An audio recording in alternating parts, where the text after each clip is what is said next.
Dimanche prochain aura lieu le second tour de l'élection présidentielle et à 20 h, les Français ont choisi entre Marine Le Pen et Emmanuel Macron.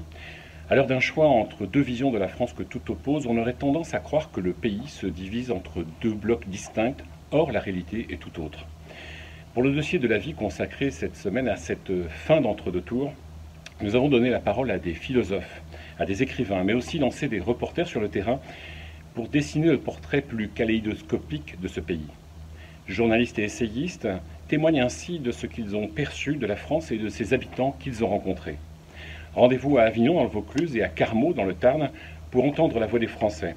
Lisez aussi les témoignages de François Bégodeau, Lynn Papin, Richard Wely, Étienne Davodo, David Medioni et Claire Marin, la philosophe, qui évoque avec précision l'enjeu et la nécessité pour chaque Français de trouver sa place dans une société de plus en plus complexe et sans cesse en mouvement.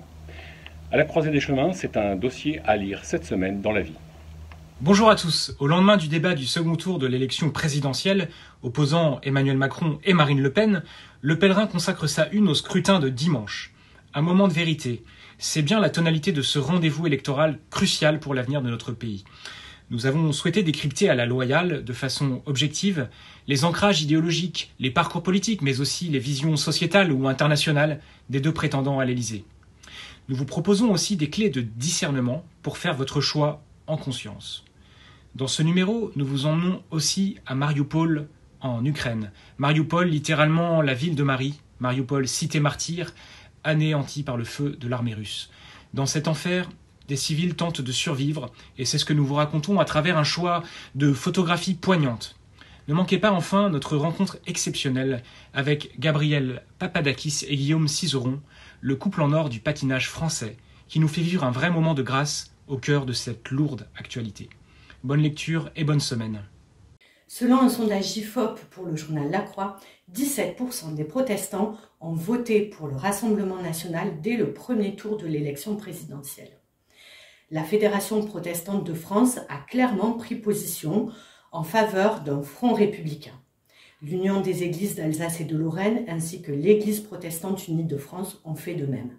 Mais à l'échelle locale, sur le terrain, quelle est la situation des pasteurs? Est-ce qu'ils interviennent auprès de leurs paroissiens ou se font-ils forts de rester neutres? Quels sont leurs doutes, leurs hésitations quant à prendre position contre l'extrême droite? Quelle est la mobilisation, l'engagement des autres? Je vous invite à découvrir tout cela dans nos pages et sur réforme.net.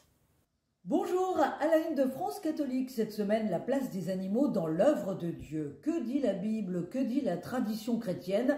Nous vous proposons une réflexion sur l'animal qui peut nous donner d'étonnantes leçons de témoignages de foi et de sens du sacré. Ainsi, saint Antoine de Padoue qui prêchait aux poissons à Rimini quand les hommes ne voulaient pas l'écouter. Rimini en Italie, c'est aussi dans cette ville qu'il y a une mule qui s'agenouille au passage du Saint-Sacrement, toujours sur ordre de saint Antoine de Padoue. Dans la création, le chien jouit d'une place particulière pour accompagner l'homme sur le chemin du ciel. Eh bien, nous vous proposons un bel entretien avec Xavier Lopiné, un frère dominicain qui est l'auteur d'un ouvrage sur la question. Et puis à découvrir toujours dans France catholique le Tour de France des sanctuaires mariaux. Nous nous arrêtons cette semaine dans l'Aude. Rendez-vous à Limoux, au-dessus de la ville de Limoux, où se trouve le beau sanctuaire de la basilique Notre-Dame de Marseille. Bonne semaine et bonne lecture avec France catholique.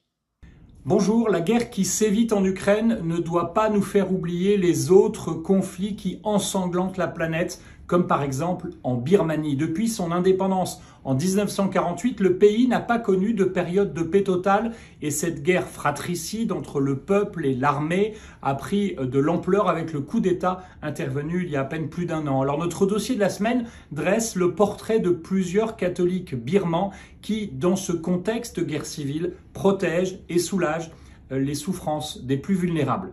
Et puis, reportage inédit aussi cette semaine dans nos pages magazines auprès de ces paroissiens de Senlis, dans l'Oise, qui visitent chaque semaine des prostituées qui exercent dans des camionnettes autour de la ville. C'est un moment fraternel et d'annonce du Christ qui est très attendu par ces paroissiens, mais aussi par celles qu'ils ont baptisées désormais nos sœurs des bois.